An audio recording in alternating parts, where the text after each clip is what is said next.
જી નમસ્કાર, હું TR Jadav. TR એજ્યુકેશનમાં તમારું સ્વાગત છે. મિત્રો, હમણાં જીએસઆરટીસી દ્વારા જે હેલ્પરની ભરતી જાહેર કરી છે, તો આ ભરતીની તૈયારી માટે આપણી ચેનલમાં ફ્રી વિડીયો લેક્ચર સિરીઝ શરૂ કરવામાં આવે છે. અમારી ચેનલ સાથે તમે જોડાયેલા રહો. અમારી ચેનલમાં હેલ્પરના સિલેબસ પ્રમાણે તમામ વિડીયો લેક્ચર અપલોડ કરવામાં આવે છે. પ્લેલિસ્ટમાં જઈને તમે જોઈ શકશો. મિત્રો, કોમ્પ્યુટરના પણ છે, ટેકનિકલના, નોન ટેકનિકલના, દરેક પ્રકારના. તો આ વિડીયોમાં આપણે મિત્રો અગાઉ વિડીયોમાં 1 થી 50 પ્રશ્નોની જે નોન ટેકનિકલ પ્રશ્નોની ચર્ચા કરી છે. તો આ વિડીયોમાં મિત્રો 1/5/2022ના રોજ લેવાયેલો હેલ્પરનું જે પેપર છે તેનું સોલ્યુશન કરશું, જેમાં ટેકનિકલ પ્રશ્નોની ચર્ચા કરીશું. અને મિત્રો, આની પીડીએફ માટે આપણે ટેલિગ્રામ ચેનલ છે જે ડિસ્ક્રિપ્શનમાં એની લિંક મૂકી દઈશું, તો ત્યાં જઈને તમે પીડીએફ મેળવી શકશો. તો ચાલો મિત્રો સ્ટાર્ટ કરીએ. પ્રથમ નંબરનો 51મા નંબરનો પ્રશ્ન છે, ઓહમના નિયમનું સૂત્ર લખો. તો અહીં મિત્રો ઓહમના નિયમનું સૂત્ર જણાવવાનું કહ્યું છે. તો અહીં તેનો સાચો જવાબ છે ઓપ્શન ડી સાચો જવાબ છે. I = VR ઓહમનું સૂત્ર છે.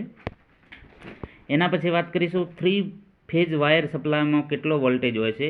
તો 3 ફેઝ વાયર સપ્લાયમાં 440 વોલ્ટ હોય છે. 440 વોલ્ટેજ હોય છે.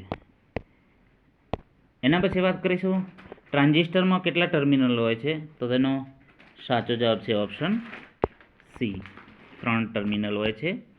એના પછી વાત કરીશું નીચેનામાંથી કઈ પેન્સિલની લીડ હાર્ડ હોય છે.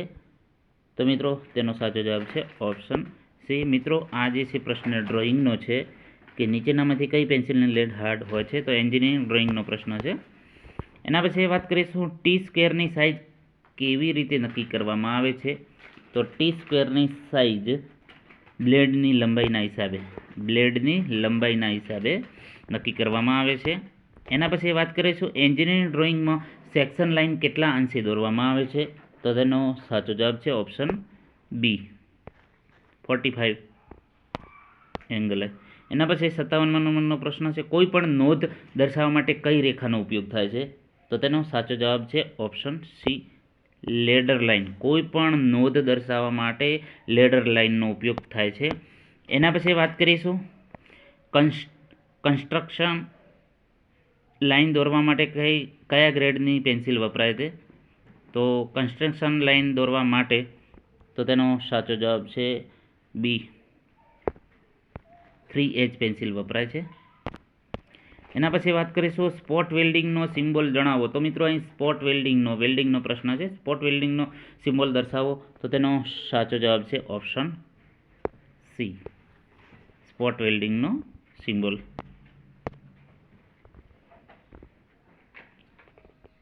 એના પછી વાત કરીશું પેટ્રોલ એન્જિનમાં એર ફ્યુલ રેશિયો કોના દ્વારા સંચાલિત. મોસ્ટ IMP પ્રશ્ન છે. પેટ્રોલ એન્જિનમાં એર ફ્યુલ રેશિયો કોના દ્વારા સંચાલિત થાય છે. તો તેનો સાચો જવાબ છે ઓપ્શન બી કાર્બુરેટર. તો કાર્બુરેટર ફક્ત પેટ્રોલ એન્જિનમાં જ આવે છે. તો કાર્બુરેટર જે એર અને ફ્યુલનો રેશિયો નક્કી કરે છે. એના પછી વાત કરીશું સ્પાર્ક પ્લગની ગેપ કેટલી રાખવામાં આવે છે. તો તેનો સાચો જવાબ છે ઓપ્શન સી 0.3 થી 0.7 mm. મિત્રો, આ પ્રશ્ન દરેક એક્ઝામમાં એન્જિનિયરિંગ એક્ઝામમાં પૂછાય છે. એમણે પ્રિન્સિપલ ક્લાસ 2ની જે પરીક્ષા હતી તેમાં પણ આ પ્રશ્ન પૂછાયેલો. એના પછી વાત કરીશું ડીઝલ એન્જિનમાં ઇન્જેક્શન પ્રેશર કેટલું હોય છે. તો ડીઝલ એન્જિનમાં ઇન્જેક્શન પ્રેશર 100 બાર હોય છે. મોસ્ટ IMP પ્રશ્ન છે મિત્રો. એના પછી પેટ્રોલની ઇગ્નિશન ગુણવત્તા નીચેનામાંથી શેમાં વ્યક્ત થાય છે. તો તેનો સાચો જવાબ છે ઓપ્શન બી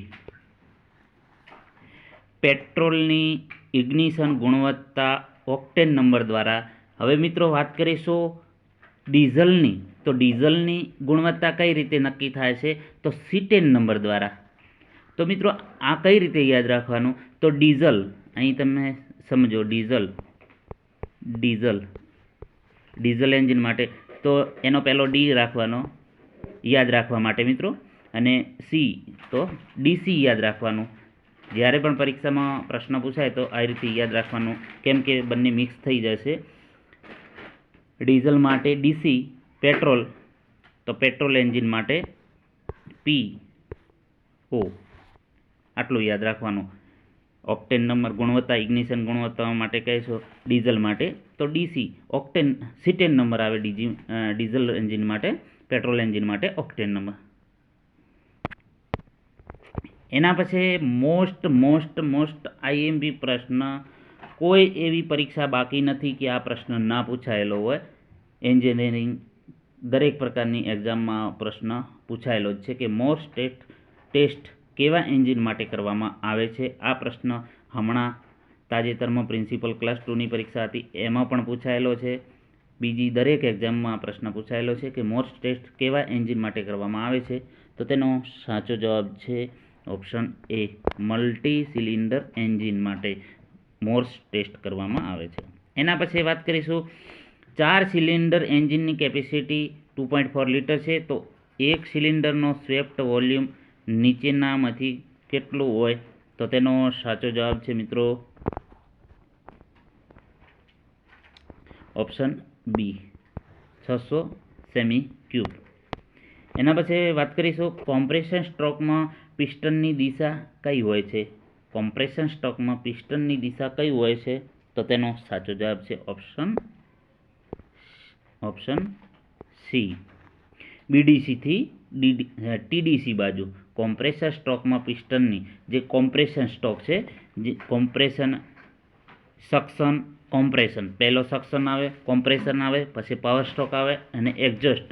તો સક્શન સ્ટ્રોકમાં શું થાય છે. તો સક્શન સ્ટ્રોકમાં હવા સક કરે છે, કોઈ પણ આમ ખેંચે છે હવા. એના પછી કોમ્પ્રેશન, તો સક્શન સ્ટ્રોકમાં હવા ખેંચે છે તો TDC થી BDC જાય. અને કોમ્પ્રેશન સ્ટ્રોકમાં બોટમ ડેડ સેન્ટરથી TDC આવે. તો તેનો સાચો જવાબ છે ઓપ્શન C. એના પછી વાત કરીશું સમયથી પહેલાં કોઈ વાલ્વનું ખુલી જવું શું કહેવાય. તો તેનો સાચો જવાબ છે ઓપ્શન B, વાલ્વ લીડ કહેવામાં આવે. સમયથી પહેલાં કોઈ વાલ્વને ખુલી જવું તો તેને વાલ્વ લીડ તરીકે ઓળખવામાં આવે છે. એના પછી વાત કરીશું એન્જિનને સુપરચાર્જ કરવાનો હેતુ શું છે. તો એન્જિનને સુપરચાર્જ કરવાનો હેતુ ઓપ્શન D, ABC તમામ આવશે. બ્રેક પાવર દીઠ એન્જિનના સમૂહને ઘટાડવા માટે, એન્જિન દ્વારા કબજે કરાયેલી જગ્યા ઘટાડવા માટે, જ્યારે વધુ પાવરની જરૂર હોય ત્યારે એન્જિનના પાવર આઉટપુટને વધારવા માટે. ઓપ્શન D સાચો જવાબ છે. એના પછી વાત કરીશું ઇનલેટ વાલ્વ કયા મટીરિયલનો બનેલો છે. તો ઇનલેટ વાલ્વ કયા મટીરિયલનો બનેલો છે. તો તેનો સાચો જવાબ છે option D, chrome, nickel steel અને ટંગસ્ટન સ્ટીલમાંથી બનેલો હોય છે. એના પછી વાત કરીશું CCનો મતલબ શું છે. CCનો મતલબ શું છે. તો તેનો મતલબ છે સેન્ટીમીટર ક્યુબ. CC આપણે જે બાઇકમાં કહીએ છીએ કે 100 ccનું છે, 150 ccનું છે, અલગ અલગ ccનું, તો એનો સ્વેપ્ટ વોલ્યુમ કહેવામાં આવે છે, જેનો સેન્ટીમીટર ક્યુબ એનો અર્થ થાય છે. એના પછી વાત કરીશું પિસ્ટનના કયા ભાગ ઉપર ડિફ્લેક્ટર હોય છે. પિસ્ટનના કયા ભાગ ઉપર ડિફ્લેક્ટર હોય છે. તો તેનો સાચો જવાબ છે ઓપ્શન A, ક્રાઉન જે આપેલું છે તેના ઉપર ડિફ્લેક્ટર રાખવામાં આવેલું હોય છે. એના પછી વાત કરીશું એન્જિન ઓઇલની સ્નિગ્ધતા શેના દ્વારા વ્યાખ્યાયિત કરવામાં આવે છે. સ્નિગ્ધતા એટલે વિસ્કોસિટી, ચીકાશપણું. તો એન્જિન ઓઇલની સ્નિગ્ધતા શેના દ્વારા વ્યાખ્યાયિત કરવામાં આવે છે. તો તેનો સાચો જવાબ છે option C, society of automotive engineers, જે એ લોકો નક્કી કરે છે. એના પછી વાત કરીશું નીચેનામાં કયું ઓઇલ મલ્ટીગ્રેડ ઓઇલ છે તેવું દર્શાવે છે. મોસ્ટ IMP પ્રશ્નો છે. 73મા નંબરનો સાચો જવાબ છે C, SAE 20W50. એના પછી વાત કરીશું મેટ્રિક પદ્ધતિમાં સ્ટીલ રૂલની લિસ્ટ કાઉન્ટ કેટલી હોય છે. તો મેટ્રિક પદ્ધતિમાં સ્ટીલ રૂલની લિસ્ટ કાઉન્ટ 1/2 એટલે કે 0.5 mm હોય છે. 0.5 mm, 1/2 mm હોય છે. એના પછી વાત કરીશું આંતરિક અને બાહ્ય માપ માપને માપવા માટે વર્નિયર કેલિપરના કયા ભાગને ઉપયોગ કરવામાં આવે છે? તો તેનો સાચો જવાબ છે ઓપ્શન ડી, મૂવેબલ જો. એના પછી વાત કરીશું ચીઝલનો ઉપયોગ શેના માટે થાય છે? તો ચીઝલનો ઉપયોગ ચીપિંગ માટે થાય છે.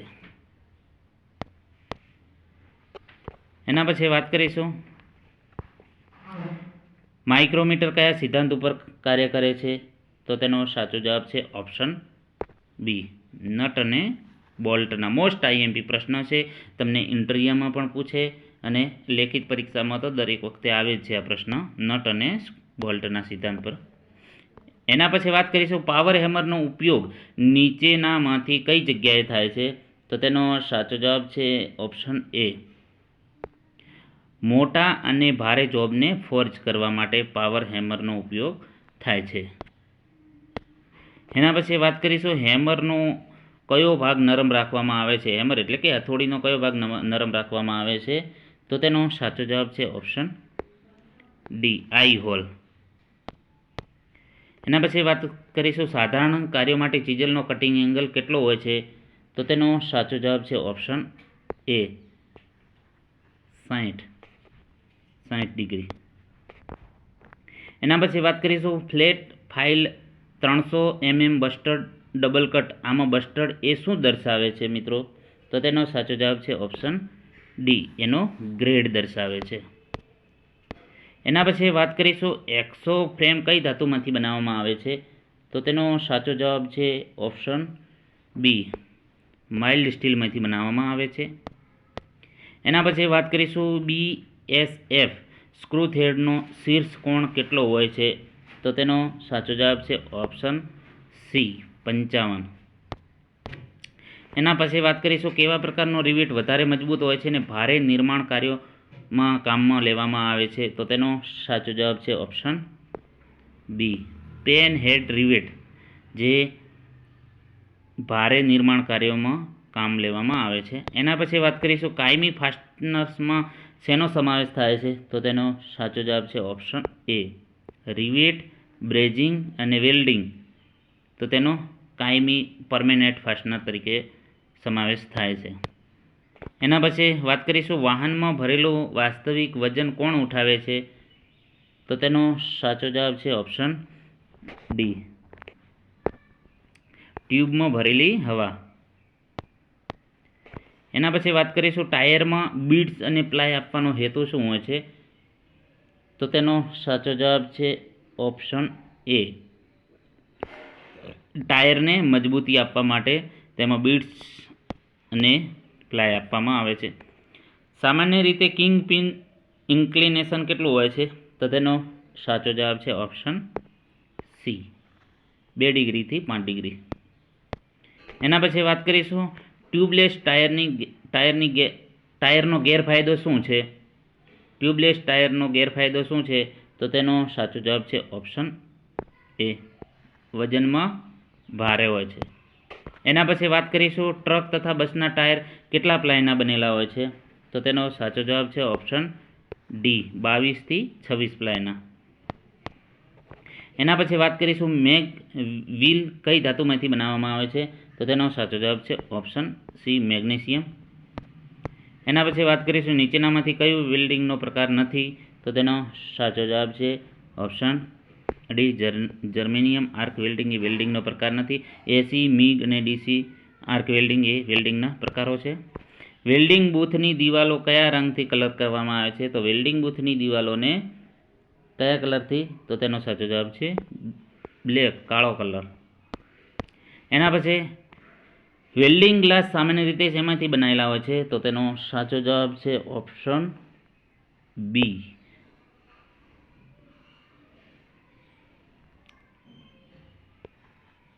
ચામડું ગાયનું. Welding gloves. એના પછી વાત કરીશું તાંબાની સોલ્ડરિંગ માટેના સોલ્ડરમાં કેટલા ટકા લેડ હોય છે?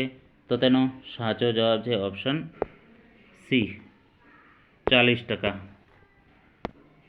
એના પછી વાત કરીશું સોફ્ટ સોલ્ડરિંગ કેટલા તાપમાન પર કરવામાં આવે છે?